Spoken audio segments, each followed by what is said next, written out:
Damien, a draw against Derry, how do you sum it up? Oh, yeah. I think everyone in the ground knows you could argue a very good point for them. Not so great for us. When you're down, not because it's Derry, you're playing against 10 men for so long. You want to win the game. I don't think we did enough to do it. I thought there was a little bit of nervousness in our play, as it was there for everyone to see. So yeah, a couple of half chances, balls flashing across the box, H's shot from distance. I can't argue with the point, it's a fair result. It's the fourth or fifth draw against Derry. You described it as a chess match the last time we played them. A bit of that tonight as well. Yeah, they're a top team, they have a top manager, so it's always going to be the same. They've started off, I'd say, the game really well. Todd got sent off, he deserved to get sent off. Like I said, that's the biggest, I guess, bugbear. Obviously you want to win all your games at home, of course, but when you're against 10 men against anyone, you know. So. In modern football, you don't really see too many teams making advantage of a man advantage, like teams drop into a low block. Is that really difficult to do in this day and age? Here, it's probably one of the hardest things you can do in football, break down a low block. Obviously the pitch is still tight from Europe. It's a quick turnaround. Listen, we have quality, enough quality to break low blocks down. We've unbelievable quality up the top end of the pitch. I think even just getting the ball there, working it up through the lower bit and the mid pitch, I thought we were poor. So I don't think even the top end of the pitch really had a lot of ball in good positions. You could tell by their reaction at the end that they were the much happier side with the point. Does it probably tell you how far the team has come, that Derry clinging on to get a point out of here is a brilliant result for them and not so much for you?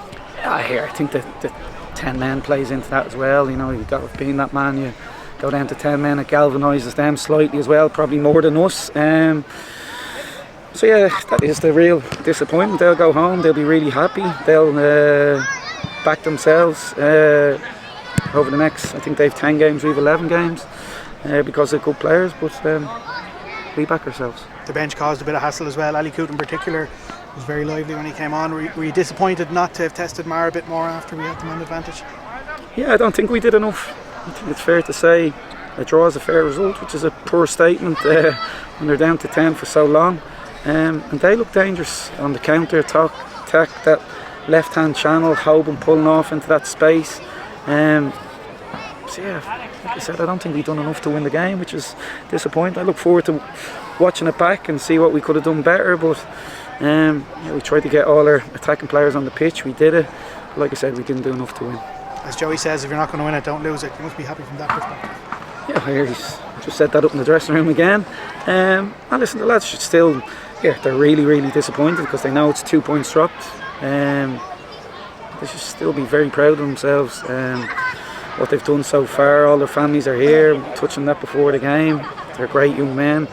I let them know and showed them stuff about how proud their families are of them. And nothing has changed. Yeah, disappointing results, but here we haven't lost the game. The gap stays the same. You asked for an atmosphere tonight. I think you got that as well. Outstanding, yeah. I said I just wish we give them more, especially the second half, going downhill and really control the half, dominate the half, and play from there to really get them up off their seats. But like I said, I don't think we did enough. We tried to change as many things as we could. Yeah, it just wasn't our night attacking wise. When you look back, no Paddy, no Tyreek, no Sean Boyd, there's a few others not involved as well. Will it be one that maybe in a few months' time to reflect on and say, that was a great point in circumstances? Yeah, you could do. Just said that to me on Virgin.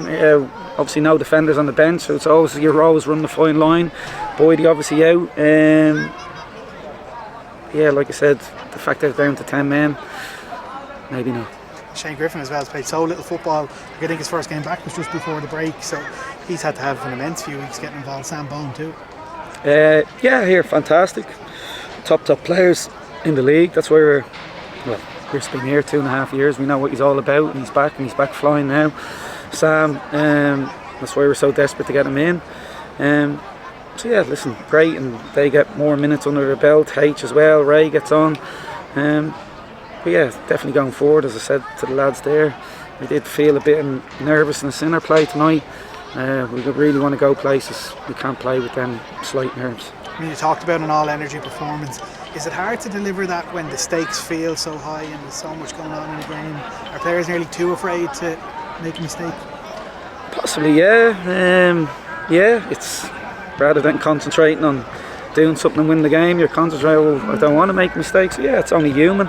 Don't forget as well, here, hats off them, shows how fit our lads are. Granted it was against 10 men, but we did bring a real energy and fight all night. You forget the month that they've just gone through, 4 European games, 2 against almighty opposition in the last 2 weeks. So yeah, before the game, would you took a point? People will still say, yeah, I'm greedy, I always want to win. But they've had a mental month, and they put in an amazing shift again. There'll be a lot of aspects of that performance when you sit back in the tape, I'm sure you'll be pretty happy with. I hope so. Either way, listen, like I said, we're all just a bit disappointed.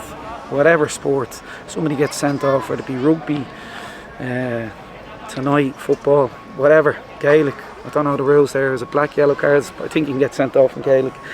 Yeah, you want to win the game, we haven't, so that's why there's a real air of disappointment going home. But here, please don't be. 11 games to go, we're top of the league, fans amazing set of players, keep smiling. Are you embracing now this title challenge tag? Is now the time you have to? Well, I guess the narrative has to change at some point. It's 11 games to go now, I can't see saying. But at the same time, I am still taking it week by week, game by game. Do I enjoy being top of the league?